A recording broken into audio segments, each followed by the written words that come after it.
Imagine spending over $25 million in the 1940s, not on a weapon, not on a factory, but on a single experimental aircraft that most experts believed would fail. An aircraft made almost out of plywood. No proven market, no guarantee it would ever fly. They called it the Flying Lumberyard, and eventually the Spruce Goose. Why would anyone risk millions of dollars, political reputation, and personal legacy on a wooden airplane during a global war? Was it a visionary solution to a wartime crisis, or one of the most expensive engineering gambles ever made? To answer that, we need to look at the war, the money, and the machine behind one of the strangest aircraft ever built. To understand why the Spruce Goose was even possible, we have to go back to a world at war. 1942, the Atlantic Ocean had become a killing field. German U-boats were hunting Allied ships relentlessly, tearing through supply lines, sinking cargo vessels faster than factories could replace them. Britain was being slowly strangled. Food, fuel, weapons, troops. Entire convoys were disappearing beneath the ocean, and every ship that sank meant fewer supplies, fewer soldiers, and fewer chances of survival for the Allies. The sea was no longer safe. So the question became terrifyingly simple. If the ocean can't be trusted, how do you move an army? That's when a man named Henry Kaiser entered the picture. Kaiser wasn't an engineer. He wasn't a pilot. He was a builder of empires, a steel magnate who mass-produced ships and factories like weapons. And he had a radical idea. Don't fight the submarines. Fly over them. He proposed something that sounded insane for its time. An unsinkable cargo fleet.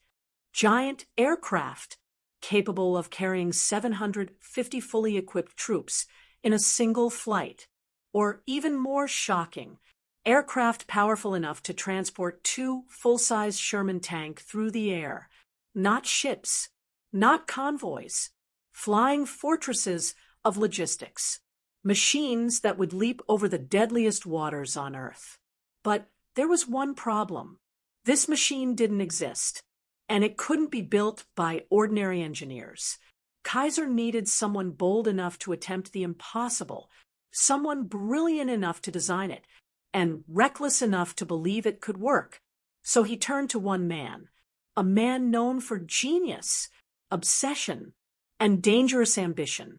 Howard Hughes, a billionaire inventor, an aviation prodigy, a perfectionist, and a man who didn't just want to build aircraft. He wanted to redefine what aircraft could be.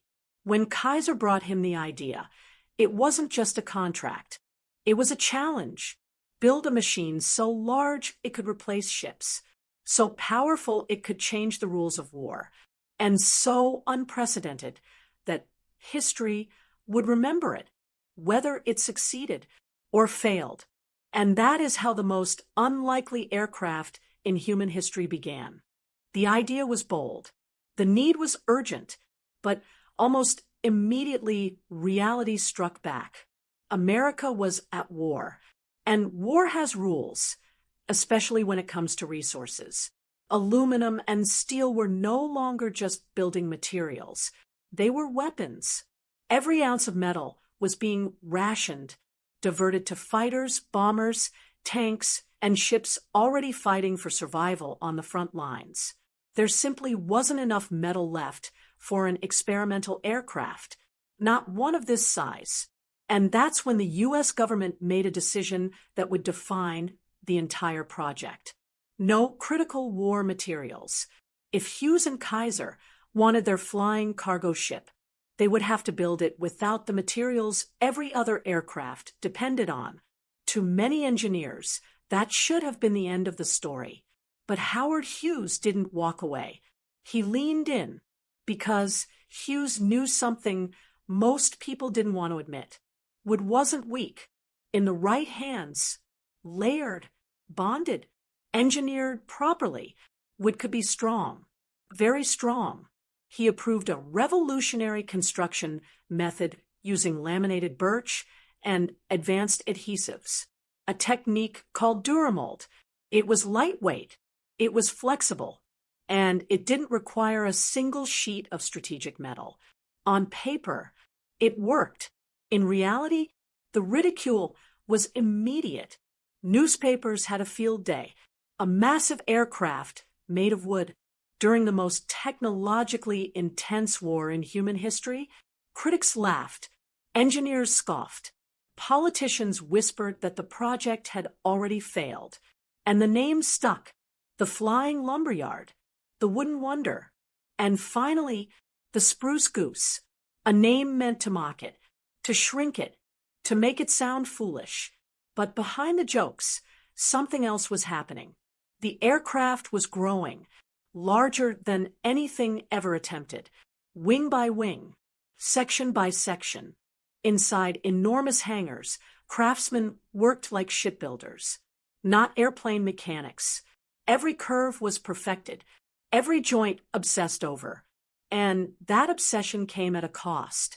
Hughes wasn't just building a plane. He was chasing perfection, delaying timelines, overrunning budgets, and slowly losing the patience of the very government that funded him.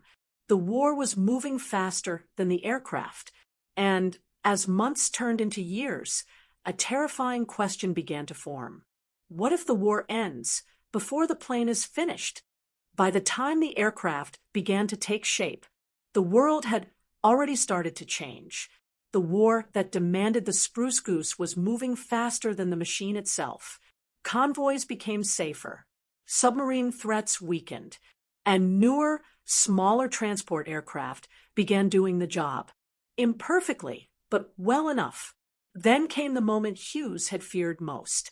World War II ended, and suddenly the question was no longer, can this aircraft save the war?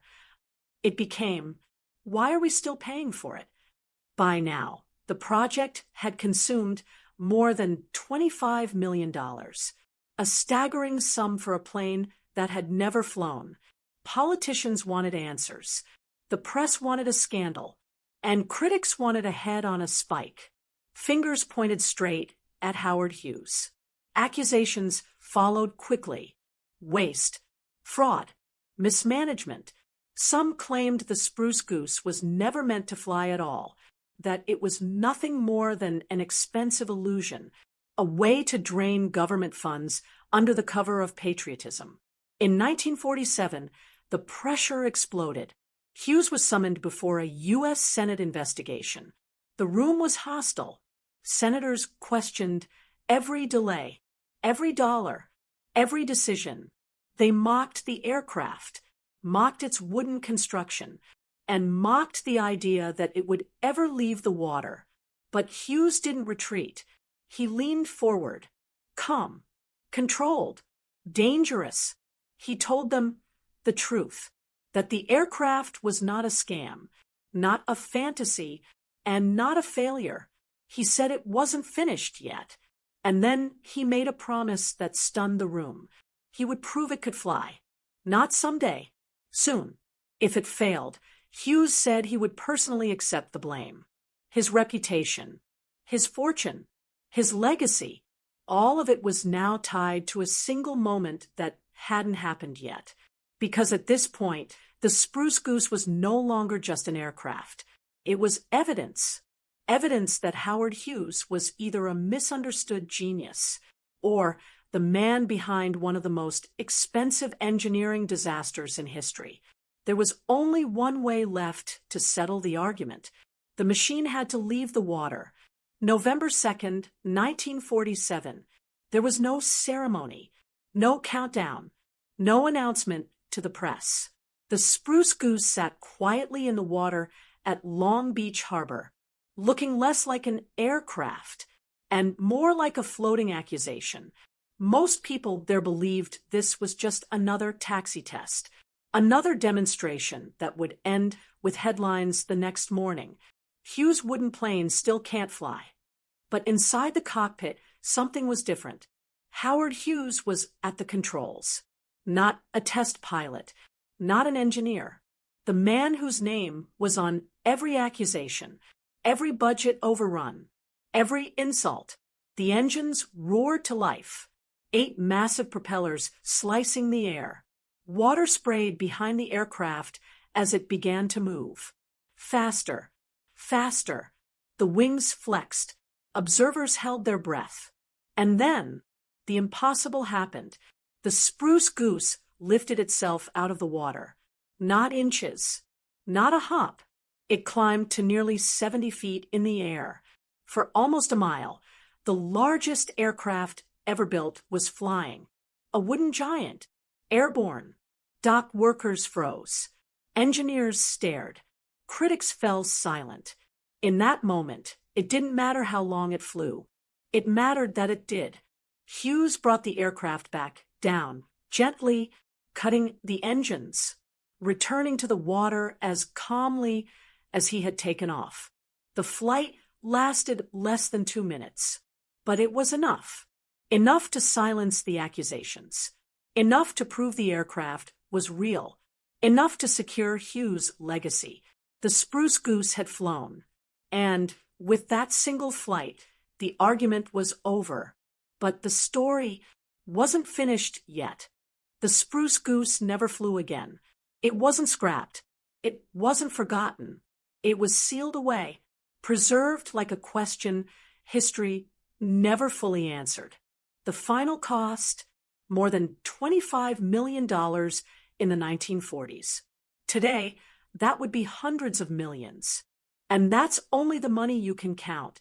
The real cost included years of labor, political trust, reputations nearly destroyed, and an aircraft that arrived just a little too late for the world that needed it.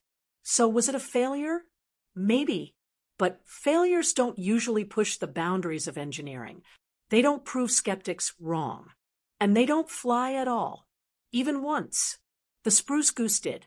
It showed what was possible when desperation meets ambition, when money chases innovation, and when machines are built not because they're practical, but because someone refuses to accept limits. Today, it sits silently in a museum. Massive, impractical, beautiful, a reminder that history isn't shaped only by what succeeds, but by what dares to try. And now, I want to hear from you. Was the Spruce Goose a visionary masterpiece, or one of the most expensive lessons ever learned? Drop your answer in the comments, because history is better when it's debated. If this story made you think, hit the like button. If you enjoy deep dives where history, money, and machines collide, subscribe to the channel.